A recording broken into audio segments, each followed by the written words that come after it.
Haleluya, haleluya, shalom blessed people. Kiranya berkat dan damai sejahtera Allah di dalam Tuhan Yesus Kristus menjadi bagian kita sepanjang hari ini. Jumpa lagi dengan saya Pendeta Theodorus dari Rumah Berkat, House of Blessing dalam Renungan Kristen. Tema kita hari ini adalah Allah yang mengistimewakan manusia, bagian yang pertama. Pelajaran kehidupan, penciptaan hari ke-6. Terambil dari Kejadian pasal 1 ayat 26 sampai ayat 31. Begini firman Tuhan. Berfirmanlah Allah, baiklah kita menjadikan manusia menurut gambar dan rupa kita, supaya mereka berkuasa atas ikan-ikan di laut dan burung-burung di udara, dan atas ternak dan atas seluruh bumi, dan atas segala binatang melata yang merayap di bumi.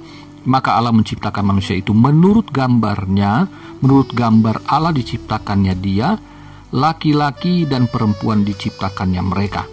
Allah memberkati mereka, lalu Allah berfirman kepada mereka, beranak cuculah dan bertambah banyak, penuhilah bumi dan taklukkanlah itu, berkuasalah atas ikan-ikan di laut dan burung-burung di udara, dan atas segala binatang yang merayap di bumi. Berfirmanlah Allah, lihatlah, aku memberikan kepadamu segala tumbuh-tumbuhan yang berbiji di seluruh bumi, dan segala pohon-pohonan yang buahnya berbiji, itulah akan menjadi makananmu. Tetapi kepada segala binatang di bumi dan segala burung di udara dan segala yang merayap di bumi yang bernyawa, kuberikan segala tumbuh-tumbuhan hijau menjadi makanannya. Dan jadilah demikian. Maka Allah melihat segala yang dijadikannya itu sungguh amat baik. Jadilah petang dan jadilah pagi, itulah hari ke-6. Nah, blessed people, saudara yang terkasih dalam Tuhan, ini adalah penciptaan pada hari yang ke-6. Ya, setelah saya menyampaikan serial penciptaan dari hari pertama sampai hari yang ke-5, maka hari ini saya menyampaikan penciptaan pada hari yang ke-6 yang akan saya bagi juga dalam beberapa seri. Ini baru bagian pertama, ya. Nah, saudara yang terkasih, banyak ahli mengatakan bahwa manusia adalah mahkota dari semua ciptaan. Ini adalah the masterpiece ya dari Allah. Jadi mahakarya yang luar biasa hebatnya itu adalah manusia. Allah menciptakan manusia serupa dan segambar dengan dia. Tidak ada makhluk di bumi maupun di sorga yang diciptakan segambar dan serupa dengan Allah. Hanya manusia, ya. Nah, saudara yang terkasih dalam Tuhan, saya ingin menyampaikan hal yang sederhana yang dapat kita ambil dari ayat-ayat ini untuk dapat kita terapkan dalam keseharian kita. Nah, saudara, dari penciptaan ini kita dapat mengambil beberapa poin, ya. Yang pertama, Allah menciptakan manusia melalui sebuah perencanaan yang matang. Saudara, di ayat 26, ya, kata kita sebagai penganut Trinitarian, penganut Trinitas, Allah Tritunggal, saya percaya bahwa kata kita menunjuk kepada Allah Bapa, Allah Anak, dan Allah Roh Kudus. Ya, kalau bukan penganut Trinitas, ya silakan saja beranggapan lain. Nah, saudara, dari penciptaan hari pertama sampai hari ke-5 belum pernah terjadi sebuah diskusi, sebuah rapat ya, untuk merundingkan kemudian memutuskan. Hanya pada penciptaan manusia Allah berkata bahwa manusia yang akan diciptakan harus serupa dan segambar dengan Dia, ya, dengan Allah itu sendiri. Jadi saudaraku, betapa istimewanya dari hal ini saja, bahwa serupa dan segambar dengan Dia. Tidak ada ciptaan lain yang dikatakan demikian, bukan? Jadi saudaraku, dari sini saja kita dapat mengambil sesuatu yang luar biasa, bahwa saudara dan saya adalah orang-orang yang istimewa di hadapan Tuhan, karena hanya kita, khususnya sekarang ini dikatakan kita di dalam Kristus adalah anak-anak Allah. Itu keistimewaan saudara dan saya. Jadi jangan pernah kecilkan dirimu, jangan rendah diri. Rendah hati harus, Tapi jangan rendah diri ya saudaraku. Ingat, kita semua punya sesuatu yang istimewa, yang Allah taruh secara khusus dalam hidup kita, yang tidak dimiliki oleh orang lain. Amin saudara. Nah, kemudian yang kedua, di ayat 27 itu ya, bahwa Allah menciptakan sesuai dengan rancangannya, sesuai dengan hasil keputusan dari Allah Tritunggal itu sendiri. Jadi Allah bukan hanya merancang, tetapi Dia melaksanakan. Saudaraku, di ayat 28 adalah poin yang ketiga. Allah memberkati ciptaan yang berdasarkan rancangan agung itu. Dia memberikan kuasa kepada ciptaannya untuk beranak cucu, untuk berkembang biak, untuk menguasai bumi, untuk dapat mengerjakan amanat agung Tuhan, yaitu untuk menjadi berkat di bumi yang Allah ciptakan khusus bagi manusia. Allah telah menciptakan segala sesuatu sebelum manusia ada.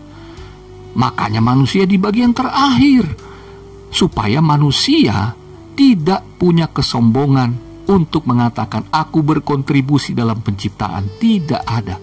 Dia adalah pemakai kuasa.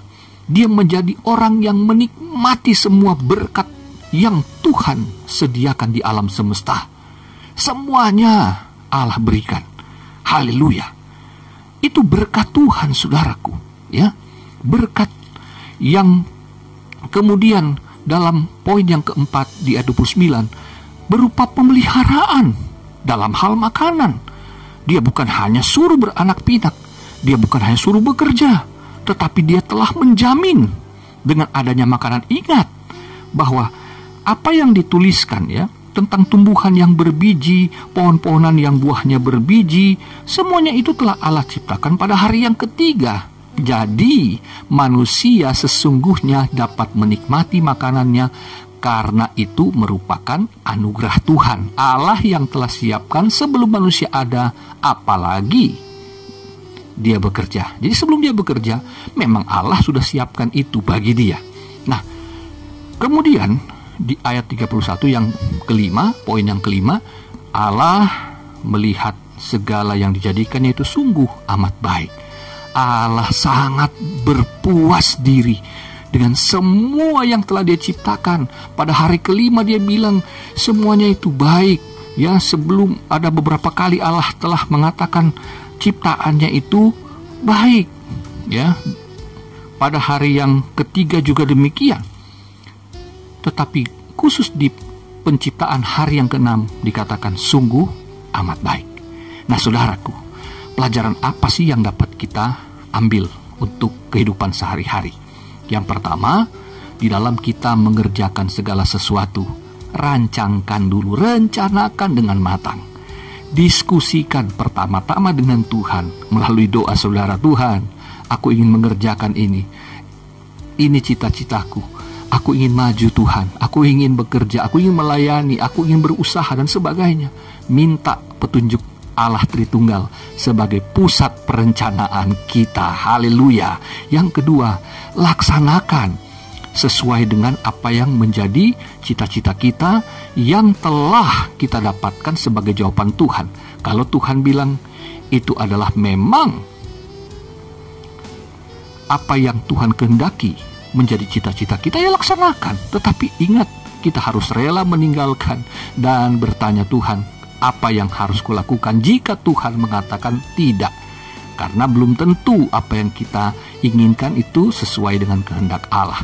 Nah, diskusi dengan Tuhan dalam doa, dalam pembacaan firman Tuhan, dengarkan Tuhan bicara apa melalui Alkitab, sehingga kita tahu apa yang kita kerjakan adalah hal-hal yang berkenan di hati Tuhan.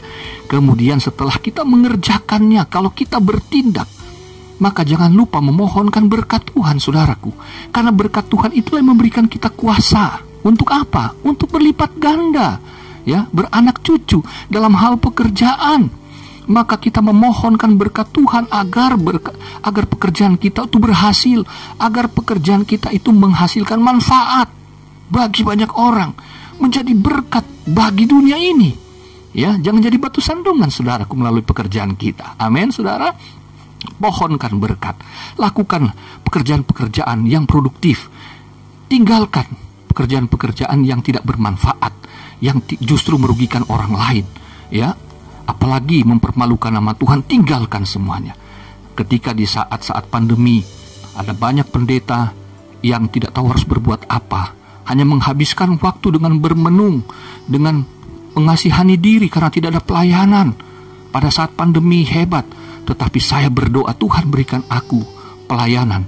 Dan Tuhan berikan pelayanan-pelayanan via online, lewat YouTube dan berbagai platform lainnya. Sehingga saya semakin produktif dan menghasilkan banyak karya untuk menjadi berkat. Haleluya.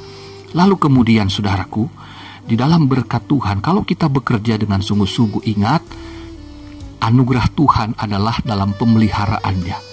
Jangan takut, jangan khawatir saudaraku.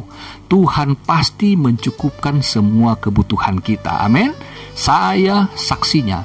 Ada banyak anak Tuhan juga yang bersaksi demikian. Maka saudara juga sebagai pengikut Kristus, saudara adalah orang-orang yang juga berhak menerima pemeliharaan sebagai anugerah, sebagai kasih sayang Tuhan kepada anak-anaknya.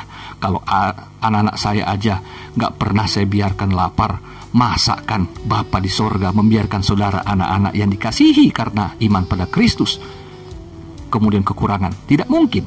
Amin saudara. Haleluya. Kemudian akhirnya yang terakhir, sebagaimana Allah berpuas dengan apa yang diciptakan sesuai dengan kehendaknya, maka kita pun harus berpuas dengan apa yang ada pada kita sekarang. Sudah kerja keras, tapi kok gak kaya-kaya, ya gak apa-apa. Saudara tidak bergaji besar, tidak dapat bonus besar, tidak apa-apa. Berpuas dirilah, dalam arti mengucap syukurlah dengan apa yang saudara dapatkan lewat kerja kerasmu, di dalam rumah tanggamu, di dalam usaha-usaha pekerjaan bisnismu, apapun itu dalam pelayanan.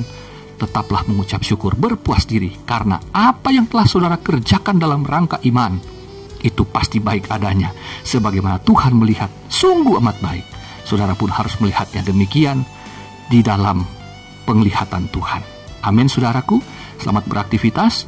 Tuhan Yesus mengasihimu. Tuhan Yesus memberkatimu. Haleluya, bless people.